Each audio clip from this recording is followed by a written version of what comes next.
Hang on. Boop. All right. Hey, all right. We are recording. How are you, Liz? Doing great. Thanks, Renee, for having me this morning. Yes, I'm so glad we finally got you on. I'm going to take one of these out. The echo thing drives me nuts. But I still need to hear you. It's been a couple months since we've trying to get this going. The first time kind of just blew up in my face. So I'm glad I got you back on. I'm excited about this. And like I said earlier, the reason I brought you on is because you've actually are on a similar path as I am. So I'm excited to see how you got to where you are today and all that. So first, how's it in Washington right now with all the shutting down of the gyms? I'm hearing about the gyms. Yeah, so we're back in lockdown until December 16th. So while we have some things open, like grocery stores at 25%, gyms are shut down. On the military bases, at least the one near me where I work, on Joint Base Lewis McChord, it's only for active duty soldiers and then very restricted hours. So I was teaching yoga also at several locations, and that's all gone away Off as base. well. Yeah. Okay. Because there's no more, you can't do classes where before we could have classes at 5 so they can record and then broadcast, but even like yoga classes, fitness classes have been shut down. Rough. So, all right, tell us a little bit about yourself, like where you got today, like the counseling aspect of it, if you don't mind. Sure. Sure. So I have a master's in counseling psychology. And so I'm a marriage and family therapist and a licensed mental health counselor. And I can't believe I've been out of school almost 11 years. So I started, and I always tell people this, I started with an associate's degree, not really sure what I was going to do, then went to school for my bachelor's, took a few years off and worked, and then went to get my master's. And my family was the ones I thought about going into nursing that sort of pushed me in that direction. And I think it was a great direction to go as it's opened lots of doors for me, but it definitely wasn't something that I had considered early on in life. I was thinking more about nursing, but I'm really glad I don't really like taking blood. So I think, and my mom, I have like my mom, my grandma were both nurses, and then my aunt's a nurse practitioner. So I'm very well aware of what's involved. So I think them leading me into counseling, something still in the somewhat medical field, but not as invasive, was probably the right choice for me. Yes. Oh, it's interesting. I have the similar background history. Like I started off with my associates. I got my bachelor's. I took like 3 years off, and then finally it was like it's time to go back to school. But I've been out. Well, I guess that has been going on 13 years too. Yeah. It doesn't seem like that long ago. I'm like, oh, because I'm still in touch with some of the people I went to graduate school with. We talk off and on, and I'm like, oh my gosh, it's been 11 and a half years. I graduated in May of 09. I'm just like, where did the time go? Yeah, I was January of 08. Yeah, it just flies. I'm like, I can't believe where I'm at today. Can't believe I've been counseling for 12 years. I'm like, I know. It's nuts. All right, awesome. Okay, and what brought you to Washington? I'm from Washington State originally. So I was born and raised here and then moved around the U.S. a little bit and then came back home. And I'm involved in the community that I live in, and work brought me back. So I'm a therapist on a military installation. So nice. Well, tell me a little bit about the community. I know you are highly involved in some stuff going on in Lakewood, is it? Or with the book? Phillipum, actually. Okay. Yeah, so I'm on I'm on a planning commission, and then I'm involved. I'm also on a diversity and inclusion board for the Steilacoom Historical Museum Association. And then I just volunteer at various events in town, and I'm trying to think about what else I do in town. I put up a little free library a few years ago. I'm usually Frosty the Snowman for the town, but that's been canceled this year. So I'm really bummed at that. I helped out another recent event. So that's something else, I guess, is for me, I really think it's important to give back to the community, as well as, granted, we all need to make money and pay bills, but I think it's important to also give back and to be involved. And then I also teach at a small university, and there I am, I'm an adjunct psychology professor. But, and this is also unpaid, but, again, giving back, but I'm there, that we just started it. So it's a startup, but we are official now, but I'm their faculty advisor for NAMI, which is the National Alliance for Mental Illness. So I'm working with those students, and we now are up and running. So I'm their faculty advisor. So that's been kind of exciting. We just started that this semester. So that's a little different from the town I live in, but it, again, kind of just being involved in community, volunteer work, outreach, and those types of things. Okay. I want to know how we are the same age, I think, and you have all this energy to do all this stuff. It's amazing. Like I you're get just like tired. go. I get tired, but when you talk about that, something that dawned on me, it's interesting we're doing this week. So the anniversary of my mom's death, or not her death, was in August, but her birthday is this Thursday. And so it's Thanksgiving Day too. So that always brings up some feelings. But I actually think that her death, which was about 6.5 years ago, she died when I was just 5 days after I turned 38. That's the thing propelled me. And so as a result, the stories we tell ourselves and what's our truth and our reality. We did this a month ago, I may not even be thinking about that. But at the end of the day, I really think that has greatly impacted choices that I've made and decisions, and kind of pushed me in certain directions, because she's no longer with us. But because of that, I also am propelled, and I think it gives me energy, I guess you could say. Nice. Good. Well, tell me, let's take a step back. You mentioned a free book. What was a free book? Our little free library. Yes, free library. What is that? So Little Free Library, I put it up at Perkins Park in the town I live in. Again, that was in honor of my mom. But it's basically a program that you can purchase. It's like, it's like a book box. It's like a little bird feeder, except it's for humans. Mine doesn't have food, but it has books, and it's right by a little ferry. And I petitioned the town, and they were willing to work with me. And then we put up the little library in her honor. So that was really nice and special. And I love going by there and seeing and bringing books, and people donate books to me. And the gentleman, I wrote an article about it a few years ago, and the gentleman that was in charge of it also did it in honor of his mother as well, who also passed away from cancer. So that was kind of a neat, and him and I actually corresponded a couple times. That was pretty neat. Yeah, I thought I saw one of those when I was working in Kent, Washington, when I first moved up there. And I thought that was strange, because here in Arizona, you don't see those. And I saw one in Kent when I was doing my walk, during my lunch. There was one in the neighborhood. So I thought that was pretty cool. Yeah, I really like it. And it's been fun. And it also is just brings communities together. And I get, when I jog by, sometimes I'll see people going in there, and I don't say anything, but my heart feels happy. So it's kind of been it's fun for me too. I love seeing people utilize it. Yeah. Nice. How exciting. That's fun. Nice. Yeah. At first I was like, what the hell is this? I was trying to grasp my mind, wrap it around it. Cause you don't see that here in Arizona. That's unheard of, I think of. Awesome. Okay. So let's move on a little bit. Cause the whole mind body connection, you're started in yoga. What got you going in yoga? So I've been a yoga teacher for, I have to think, it's been a few years now.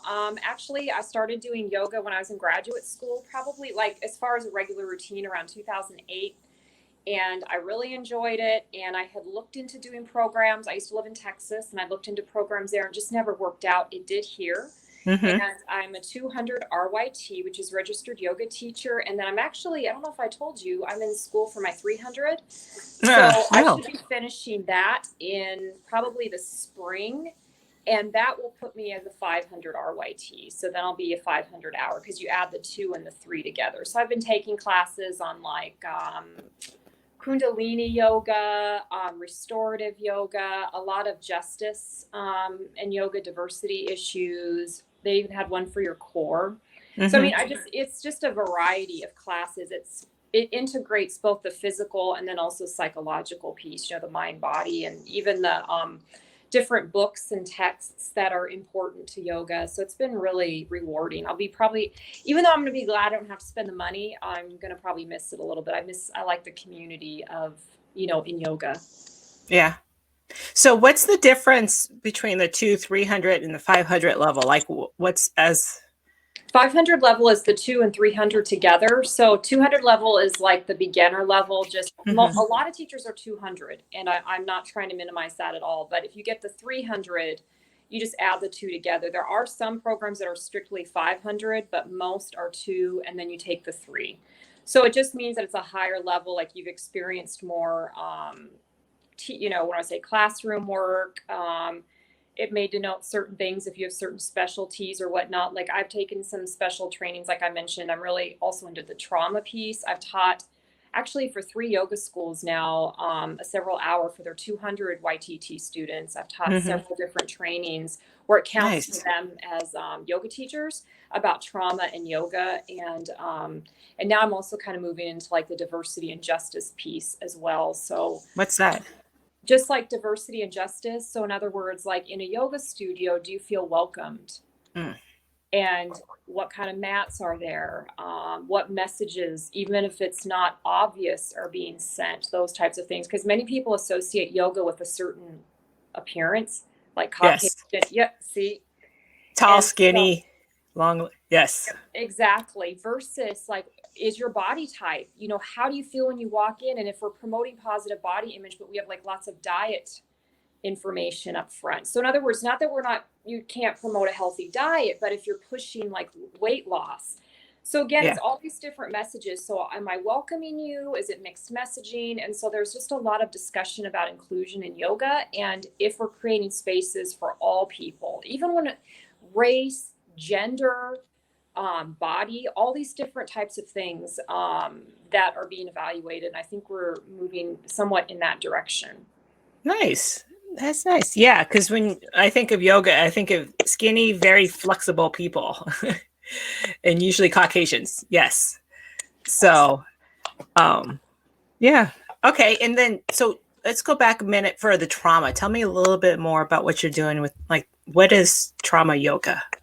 So just like trauma informed yoga, so I've taken like yoga behind bars, and then something also called TCTSY, which is trauma center training. It was a 20-hour, but just about. So in other words, are we, when we're in yoga classes, re-traumatizing people by the words we use? So I Mhm. use a lot of things like invitational language. When you're ready, if you like, this may feel like. So in other words, when I do a stretch, I may mention, I'm noticing, you know, sensation down the side of my body versus you will feel, or you may notice.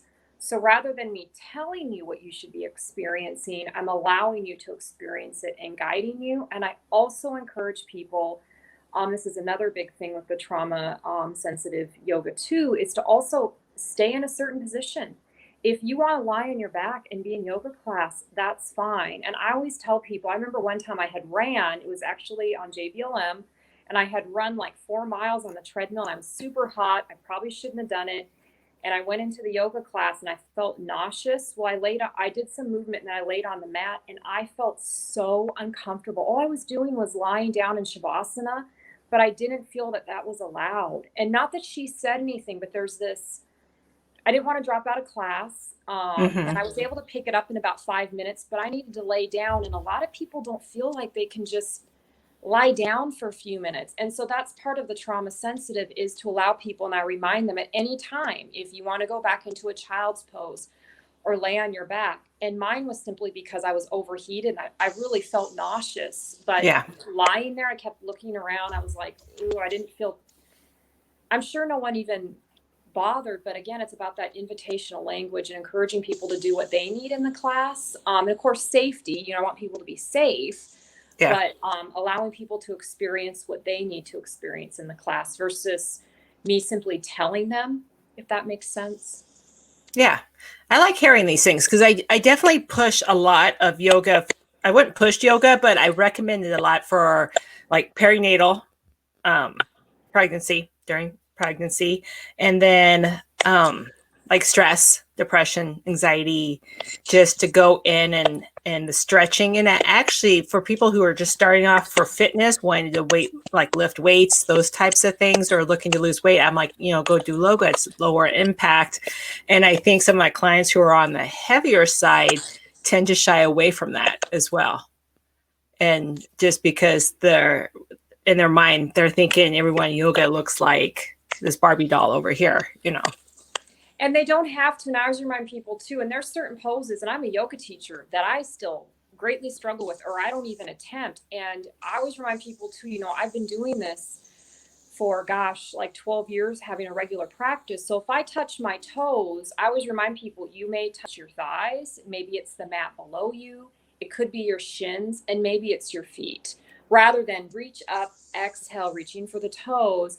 I remind people that if you stretch and your hands are on your thighs, that's okay.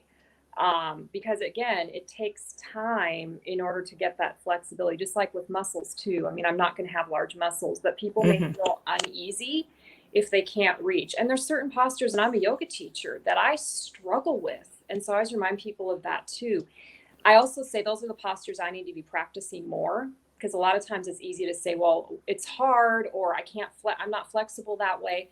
Okay, I have some injuries, but here or there, and I respect those and listen to my body. But at the same time, am I just giving in because I don't like it and it's uncomfortable? So just kind of having that internal dialogue with yourself and kind of touching base frequently to see. So I think those are some good factors. And I apologize, there's my dogs in the background. Oh, how's he doing? He's doing okay. We were at the vet. He was getting his sub-Q fluids. Yeah. Just a few minutes. Yeah, about an hour ago. So we got home from that. So yeah, he has stage 2. We'll see. Knock on wood. He has a blood work today, stage 2 kidney disease. But he's 15. So he's holding strong bladder stones. He has several heart disease.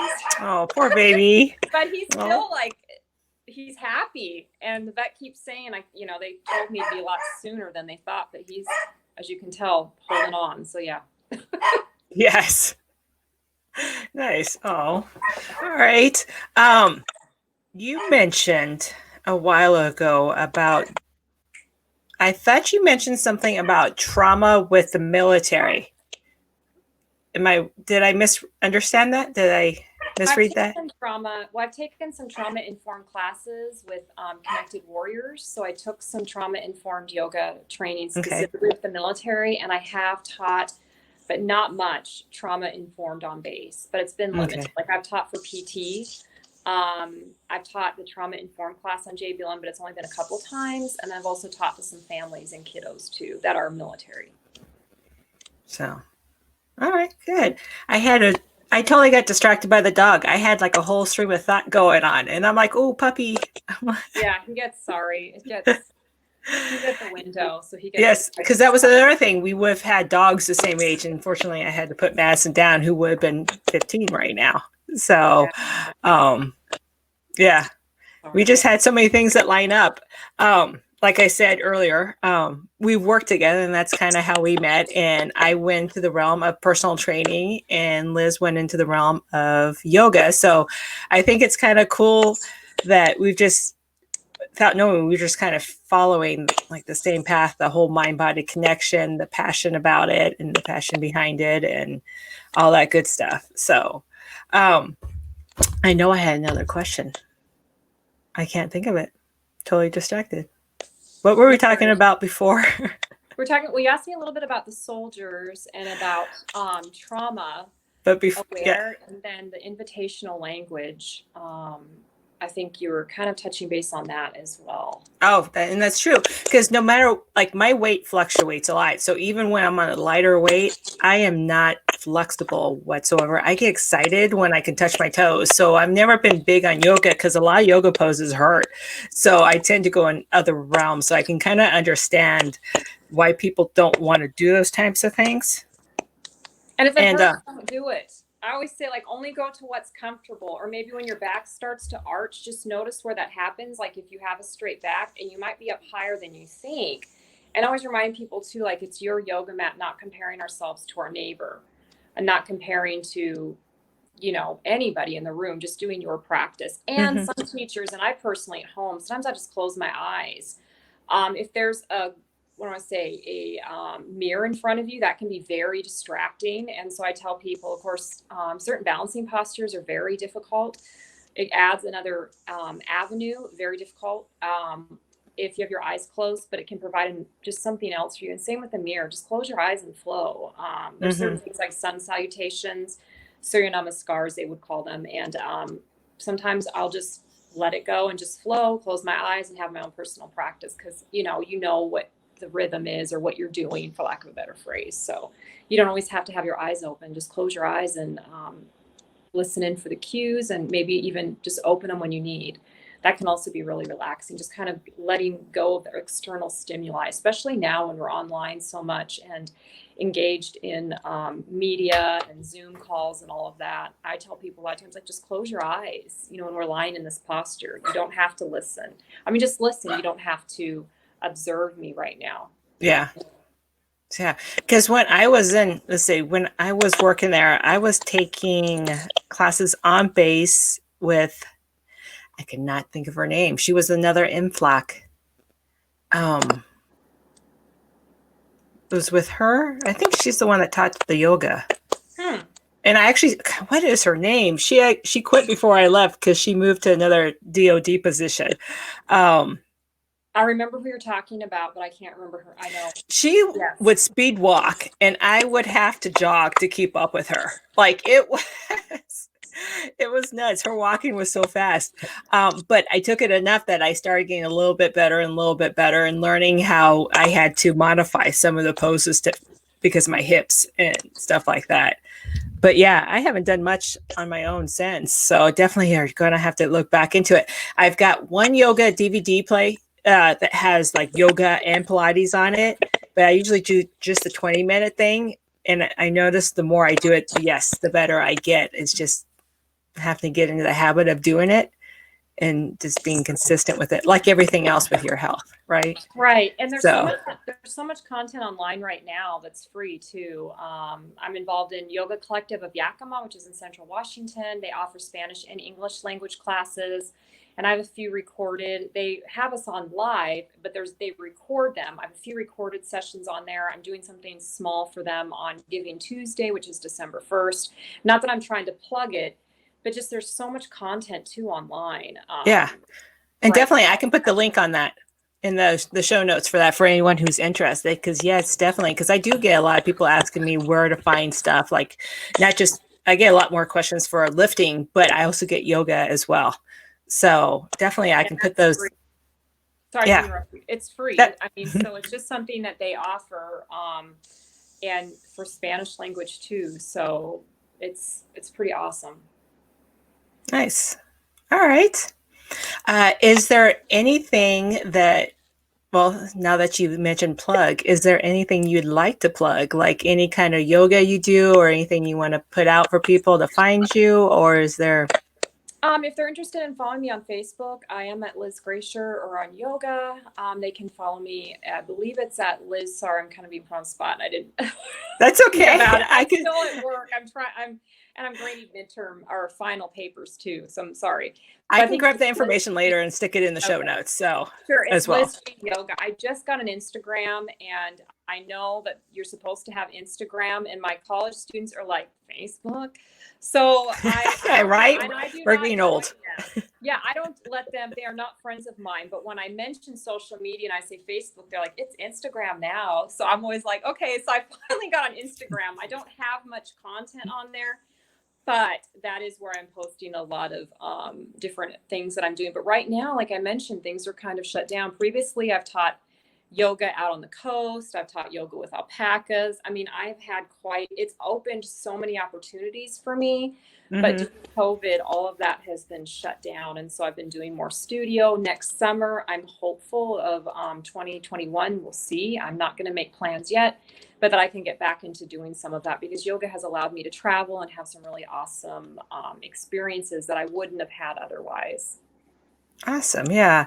I'm hoping the same. I'm seeing stuff closing down, and I'm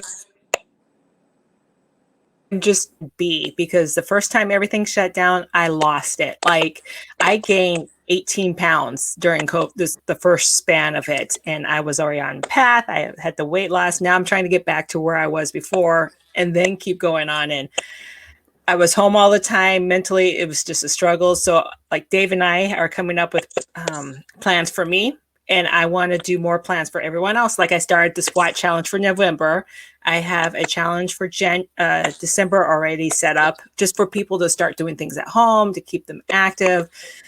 Because not being able to get out and do yoga, not being able to get out, go to the gym or be active, it does really play with your head in a way.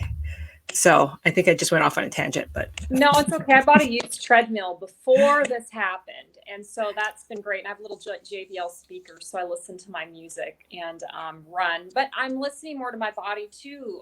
My weight has pretty much been maintained, like the same where I was at before. But my comment is, I'm listening more to my body. I used to force myself because I've worked a lot of hours. I'll just put it. I probably work 60 hours a week or more. And so when I would hit the treadmill or even go to the gym, I would always run because I had limited time. I can only work out 4 days a week or whatnot. And so when I was there, I hit it hard. And now because I'm homebound, I have more flexibility. And so there's days I might listen to my body and walk 3 miles instead of force myself to run. And so I also think I look back at maybe what I was doing beforehand because I did have more of a limited schedule. I mean, I would work full time and then teach in the evenings. Plus then, and that wasn't every week, but 2 nights a week. Plus then oftentimes teach yoga on the weekends. If I hit the treadmill or the gym, I was going to make it, work, and I was going to work hard. And so I'm listening more, which is like, okay, I'm tired. Or I don't feel quite like running 5 miles today. Why don't I just walk on the treadmill for a mile? Or maybe I run at a 5. I mean, it's been amazing. And I feel like it's impacted my energy, everything, like my entire day versus forcing myself because you only have 4 days to work out and you got to make sure you get your miles in. So yes, good. I'm sorry. Definitely. I work with people on like paying attention to the body when their body tells them to rest, not when their mind tells them they need to rest, but when their body does. And definitely with that aspect, because before COVID, I was in the process of working as a counselor and then quitting that, working as a personal trainer. But then I was doing coaching through the Y as well.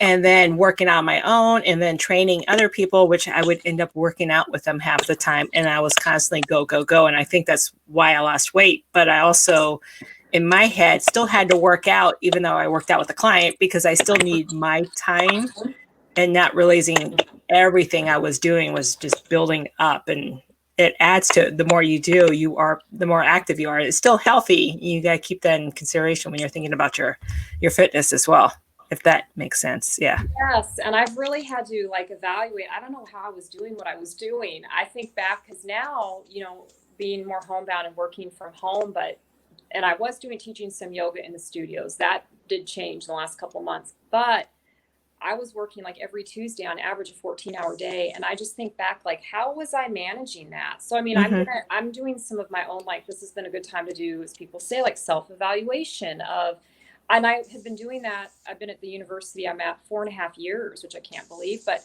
I've been doing that for 4.5 years. So I think now that I'm teaching online, I'm going to have to really evaluate that. I'm already teaching online for the spring, but in the fall, I don't even think I ever realized. And I drive back down there on Thursdays as well and go teach. So I think this has been a good lesson for me to look at how am I spending my energy and then what am I doing? And teaching at the university, I will continue, but some of the extra yoga jobs I was doing, I may be evaluating a little bit more just because we only have so much energy. Definitely. And it starts to taper the older we get. I'm noticing that. I don't know where all my energy is going. In fact, I'm going to go follow up with the doctor on that one. But I think it's all hormonal issues for the 40s that I'm dealing with. But there's so much more I want to do. And I started doing stuff from home. And that's tripping me up a little bit with my health. Because I work very well with the schedule, and I know it's human behavior. A lot of the clients I worked with, I notice the ones who don't have a schedule tend to get thrown off. That's where their health issues come into play. And I'm the prime example. I saw that this year, and having to have some kind of schedule is important. And not leaving the house, I wasn't paying that much attention to maintaining a schedule for myself. So definitely I've learned I need to do that for self-care. I got to schedule in my time for work. I got to schedule time in for school because I'm back in school again. I got to schedule time to get out of the house. We even talked about walking the dog twice a day. Or going to the gym, doing 2 a days for gym. So I'm out of the house, moving, and then coming back in. Because it's not like my house is that big. I don't walk around that much in my house because it's 26 feet long. Right. And I think it's important. I was just going to mention, not to get on about the health issue, but I had some heart feelings, I guess you could say, like sensations. And I was like, okay, is this anxiety? What's going on? And come to find out, I have something, it's very regular in the mid 40s, but it's called PVC. I have an irregular heartbeat. Yeah, mine started in the early 30s. Yeah, I've got it too. See, and that, but I mean, I explained it away like, oh, it's COVID, or maybe it's anxiety because of COVID, but these sensations. And once I found out what it was, it normalized it. But I think like it's, especially now, it's so important in when you're in your mid 40s or whatnot to get checked up, because I just explained so much away like, oh, it's just, it's probably anxiety, but I'd never had these, like I call it like butterflies or sensation. But it's fine. But I still went to the cardiologist. Now I know I'm okay. They're going to keep an eye on it. But it's just like new things keep happening.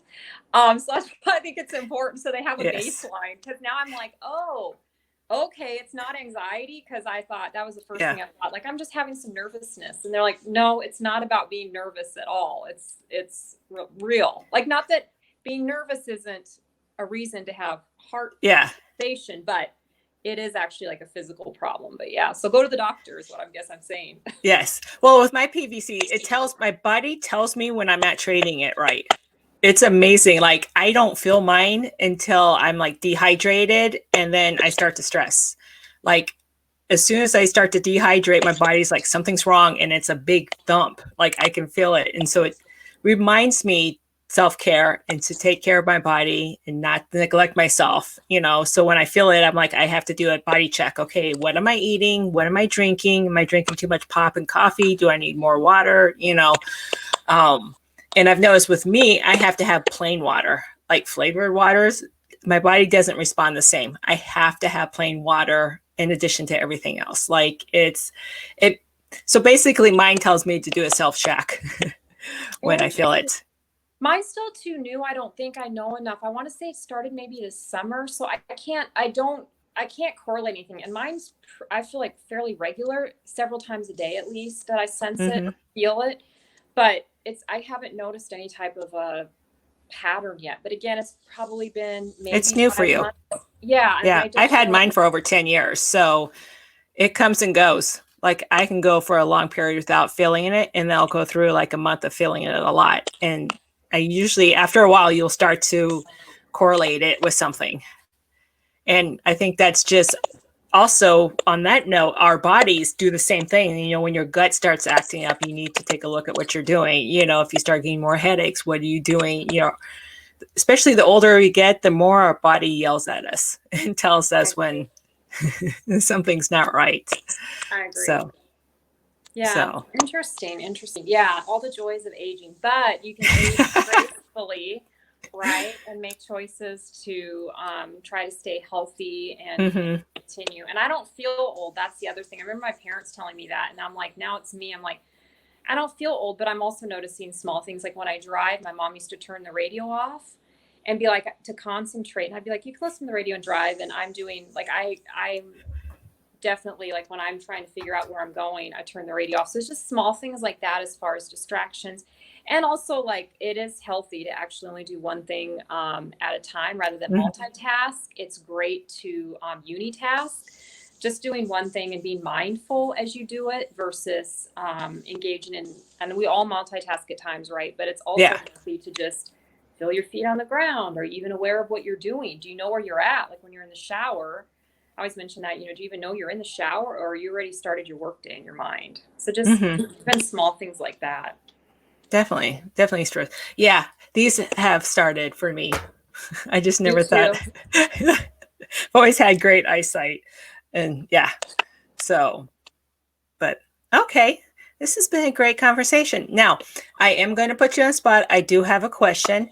Tell me what comes to mind, either like a couple words or a sentence, when you think about healthy. What's the first thing that comes to mind? Probably I would go with mental and then physical. Those are just two, as you mentioned that. Because it encompasses those aspects. But if I can't get healthy mentally first, how am I going to affect myself physically? In other words, I have to even get there mentally to even make those types of changes. Nice. I like that. Nice one.